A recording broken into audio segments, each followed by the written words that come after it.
Discover how to have more confidence in today's episode with Alexandra Dotcheva. And she's a real estate investor, author, holistic confidence coach, and nurse. So, Alexandra, please tell us, how can entrepreneurs have more confidence? Heal Podcast with Lily Patrascu shares longevity and anti-aging techniques to stay young forever, increase energy, overcome addiction, and live your longest, best life ever. Shared by world's most innovative, alternative, and traditional health thought leaders, healers, and doctors. Discover quantum healing strategies to heal your mind, body, and soul. Hi, Lily. Thank you so much for having me. It's a pleasure to be here. First of all, you gain more confidence by starting and tackling each problem one by one. Mentorship is an excellent start. That's the way I started in real estate investing, because I had no clue about it 10, 11 years ago, and I did seek mentorship. But no matter what the mentor tells you, your experience will always be different. And if you don't stop in front of the first, second, and third problem, and you just keep building your business on a daily basis and be prepared to fail many times and get up, you will build your confidence. But it's problem solving every day. Thank you. Tell us some of your biggest successes, and what it was the blueprint to become successful and have more confidence. Yeah, that's a great question. Well, see, I started as a violinist for the first 29 years of my conscious life, and I was a doctor in musical arts before I even became a nurse. But my biggest challenge was that I was very unwilling to change my life and accept new ways of thinking and new things of doing, because I had dedicated my entire childhood and teenage to music. So changing drastically careers was what truly created the blueprint for overcoming my lack of confidence, because I also struggled with lack of confidence for over 2 decades. And most of it was very self-inflicted due to stage fright and senses of guilt of improper practicing. But the confidence blueprint is when you understand that if you're not pursuing a right path for yourself, but you're following other people's expectations, you will not succeed. Then you need to embrace the risk. And again, be prepared to fail, be prepared to meet the criticism of those who think the best for you, but not necessarily the right advice for you, and take your responsibility and keep going. And so the nursing career was the drastic change from music. And then 4 years later, I also became a real estate investor, which was another drastic change. So I did both at the same time. And again, there was a lot of criticism and skepticism from my closest circle. And I ignored it. And it was great. So don't be afraid to pursue your dreams and explore what you want to do in spite of their rejections and obstructions, so to speak. Thank you. What's the blueprint for entrepreneurs to become more self-confident? Well, it all boils down to not doubling down on problems and obstacles in your risk, because you have to be able to take risk. You need to be able to expand your risk tolerance as you progress if you want to expand dramatically. For example, with real estate investing, if you start with one property, then you build on that property, you build more and more, you buy more and more properties, but you need to learn the discipline to build on your previous success to expand and not to succumb to societal pressures to display status. You got to focus on your business for the first 10 years. That's the best blueprint.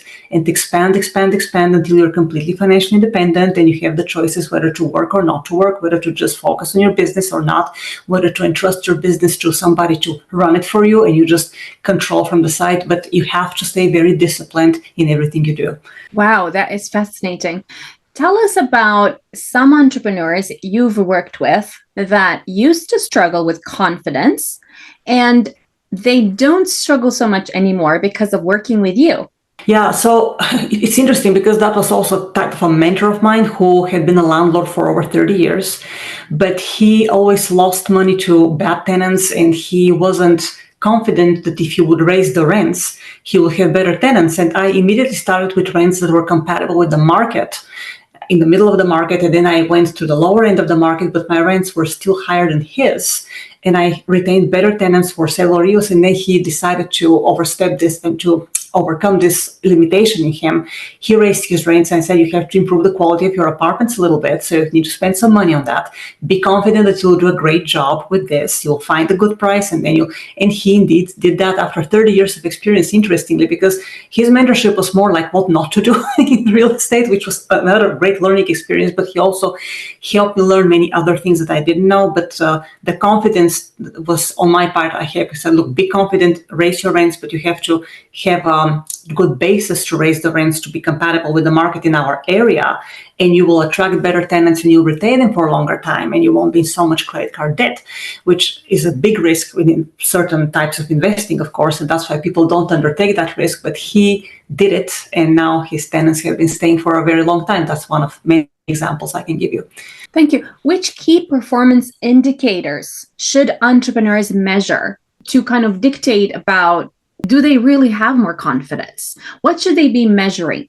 Well, their results, of course. I mean, you have to have a very solid plan for at least 15 years ahead, because if you don't have a good vision about your future 10, 15 years from now, you will not be able to introduce measurable small goals that are in congruence with your long-term goals. All the successful people start with long-term goals, and then they overcome the small-term obstacles to the small steps that they need to build towards their long-term goal. And the measurement, of course, is how many you can accomplish, how quickly are you within your deadline, put honest deadlines, understand the realistic abilities and your expectations. And that also comes with time, so be very, very patient with that.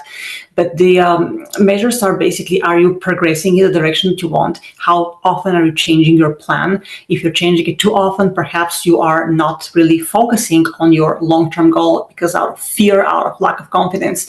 So you need to refocus yourself every quarter. I would say I measure to see if I'm where I want to be, and I'm relentless about my goals. So you should be relentless about your goals no matter what.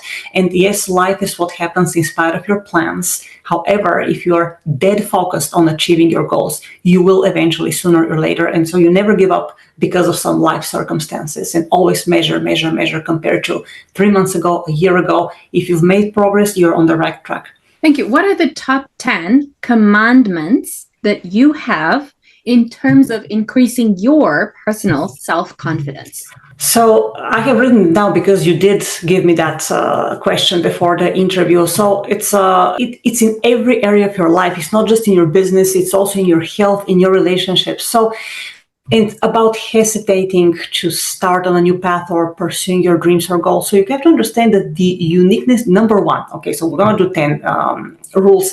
Number one is that the uniqueness of your situation is not an invitation for excuses for not taking action towards achieving your problems, or solving your problems and achieving your goals. So your situation is always unique, but it's not an excuse for getting started. Okay. Number two is if you lack confidence in your abilities to exit an unhappy situation in your life, ask yourself if you've been treating that situation as the only comfort zone you've ever known. And if that's the case, you need to break loose from that comfort zone and pursue different, more expanded comfort zone, because everything you really want is outside of your fear, right? The third rule is that the best way to speed up a problem solution is to quit beating around the bush while defining your real problem in the first place. Because people create all these problems, I have to do this first, but it's actually something much more simple and much more imminent that they avoid for many years and they don't want to face, and that slows them down in the long term. The fourth rule is that you should learn the best you can from your mentor's experience, but like I said, know that your experience will inevitably offer you a different set of challenges, but embrace it regardless. Embrace your own experience. Okay, you cannot copy the success of your mentors. You will have to create your own success ultimately. Okay.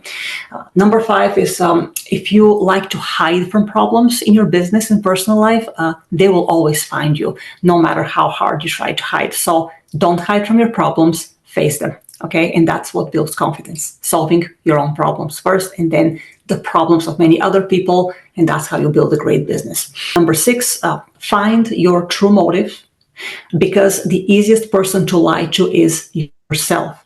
And if others see through your lies before you do, you really need to rethink how you do things. All right. Number 7, a great investment starts with you. Know when not to spend your money in order to truly invest in yourself first and make an invaluable asset out of yourself. Rule number 8 is discipline in your eating habits, exercise habits, relationships habits, communication habits, mind control habits, spending habits, wealth building habits is all about accountability that starts with you and ultimately ends with you. So blame nobody else in the process. Number 9, don't take advice from people trying to dissuade you from pursuing a bold goal if they've spent their entire lives striving on playing it safe and enjoying modest accomplishments.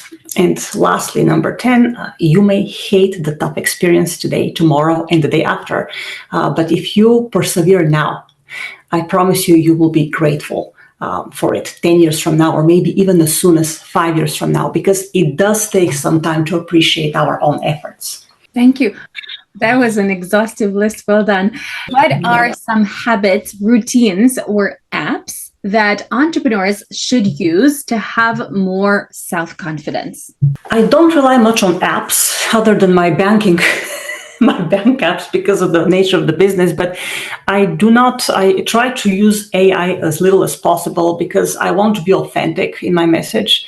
And everybody should strive to be authentic, especially now with the emergence of all this chat GPT and so many easier ways to convey a message that could be yours, but it's not really yours. So staying authentic, it's extremely important in my opinion. And as far as routines, you have to have a mind-clearing routine every day, 3 times a day, if possible, because there's a lot going on in trying to build your confidence, especially if you're doing 1, 2, or 3 businesses, and if you have a job at first, trying to build businesses, you have to keep a very clear mind, and then you have to keep a very inspired mind.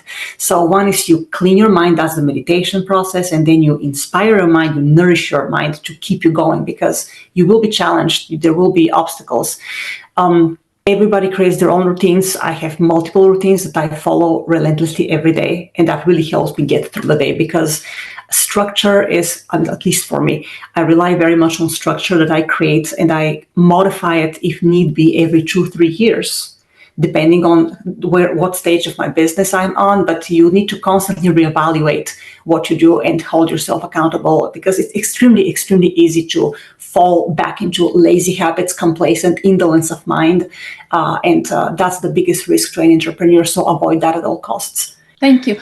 Tell us, what is the best thing that entrepreneurs should do to manage their personal life so that they heal failure?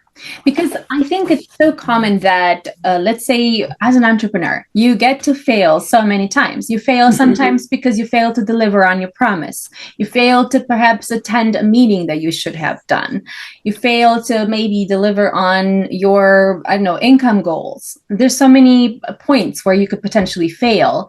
Failure, I can't say that it's guaranteed, but you can say that there's never that perfection element, like you're always kind of trying to hit perfection, but you can fail along the way. So how can entrepreneurs heal from failure and become more self-confident? Well, first of all, you got to understand that failure is not a disease. So there is nothing to heal from. You thrive from learning from your mistakes. So embrace failure and learn from it. Don't repeat the same mistakes, because then you have the same failure will come back. But ego, as far as your ego being smashed, if that's what you're talking about, you have to put it aside. Okay, so if you have the right motive for whatever business you start, if you put the needs of your clients first, that'll put your ego in the back seat. That's what happened with me when I embraced nursing at first. It was not a business, it was a job, okay? But putting my own insecurities behind, because the patient needs was much more imminent, and I had very sick people who are at the threat of dying sometimes. That helped me understand that my ego was not a priority. And in business, it's the same thing, because when you fail, you just made a mistake and you need to reevaluate and just make it better next time and keep going. So failure is not a disease. And that's the big difference between academic thinking and entrepreneurial thinking, which again took me a long time when I read from my mentors' books, and then I bought their courses before I became a coach, long before that. Academic thinking condemns mistakes. therefore failure is like leprosy. Okay, you fail, oh, you're a bad person. But in business is different, and the people who made the biggest successes in life, they break a lot of things along the way, and they learn a lot and they recover. It's all about your ability to recover. And it's, again, don't treat failure as a doom. It's an inevitable part. Just learn from it and understand that the fact that you made the effort, the fact that you make these first 2, 3, 4, 5 steps that people around you don't even dare think about, that's amazing already. Just never become complacent, and you should not be happy with yourself at any time as long as your achievements, because you always strive for more. Once you accomplish a seemingly impossible goal, then you have to put another challenge in front of yourself. That's how you grow. Thank you. Now, how can entrepreneurs heal from disappointment? What I mean by that is, imagine I organize large events all of the time. And I remember that when I started, I was always trying my best, but it was inevitable because of lack of experience. I would disappoint some customers, and those customers would inevitably tell other people. And then, it's like this thing where first you feel really bad that you haven't perhaps delivered to the same extent that you would have liked. And the clients perhaps would, speak to other people. So the shame of that, there's, it has deep consequences, because first, even though people may not speak about you online, they will be speaking to their friends and say, oh, she didn't deliver such a great event as I would have liked, or, I didn't get this, or I didn't get that, or she didn't do this, or she didn't do that. So how do you heal from shame and personal disappointment from having not delivered to, the extent you would have liked? When something like this happens, I own to my responsibility and my mistakes. I communicate immediately with the client. I apologize if it were my fault, and I have absolutely no problem apologizing. I'm not worried if people think bad about me. I don't care what people think about me if I know that I have done the right thing, okay? So I own to my mistake. I discuss with the client, and I follow up with them every step of the way until we fix the mistake or whatever was not delivered, because sometimes you depend on other people to deliver your promise, right? Because you work with other people, say in business, somebody needs to fix something that you can fix, but you coordinate that whole care of the business. And you just have to communicate, both with the client that's disappointed and with the people on whom you relied to deliver on your promise. Because if I rely on myself, I'm pretty prompt with my promises, but there are things that I cannot do by myself, and that's when problems happen, and that's where you decide how big of a team you want, because how the reliable people around you are what ultimately will help you your business thrive, okay, and deliver to your clients. So these types of disappointments, they are common and they happen, but you, just like everything else, you will have to make sure you communicate with care to your clients. And if you do this, if you empathize with them, they're more than willing to forgive. At least 90% of the people in my experience, I have had very good outcomes, and eventually we solve the problem. And if you offer them a little bit of a discount or something, just to help them understand that you empathize with them and you perceive the situation from their shoes. Okay, because no matter what, if you're the business owner, if you're the landlord in the case of a real estate, you're always the bad guy or girl. They'll never completely equalize with you, because they think that you try to take advantage of them in some cases. You know how many times business is done so poorly, people feel overpriced, cheated on, and taken advantage of. You truly need to communicate the message why certain things are the way they are, and explain the best you can, and always make sure that you seek their objections or preempt their objections so that they feel really heard and understood. And that's how you heal from disappointment. Thank you. How do you regain confidence if you are a perfectionist who is always aiming for that perfection but never quite achieves it? Because I know that I will never achieve the perfection I'm aiming at. It's an excellent goal, and I always strive towards it, but I understand it's mostly unrealistic in today's day and age, but it's always the blueprint for me. And if I know that I have done my best today to accomplish it, it's okay, so long as I didn't get lazy or I didn't despair and I say, oh, let's put it. I can't stand putting things for tomorrow or the day after. I always have to solve what's today. Whatever I can do today, I got to solve it. So completely eliminating procrastination from your life will bring you that one step closer to excellence. I mean, excellence is a better word sometimes than perfection, because if you strive to be perfect, you will eat yourself alive. It's a great word, but excellence is better, and truthfully putting your best effort on the very moment that it needs to be applied. That's the best way to get one step closer to your understanding of perception of excellence. Thank you. Tell us where entrepreneurs can find you. I have a website. It's called holisticselfconfidence.com. My book is there. They can purchase it from there. So the paperback is available in the US only, unfortunately, but the ebook is worldwide. It's much, much cheaper. Same exact book, same material, same length. holisticselfconfidence.com. On the website, there are links to my social media, my YouTube channel, my blog. Everything that you can find about me is on the website. So holisticselfconfidence.com is where you can find me easiest, and the coaching, connection, everything. Thank you. Follow me for more interviews with world's most innovative health change makers to live your healthiest life ever.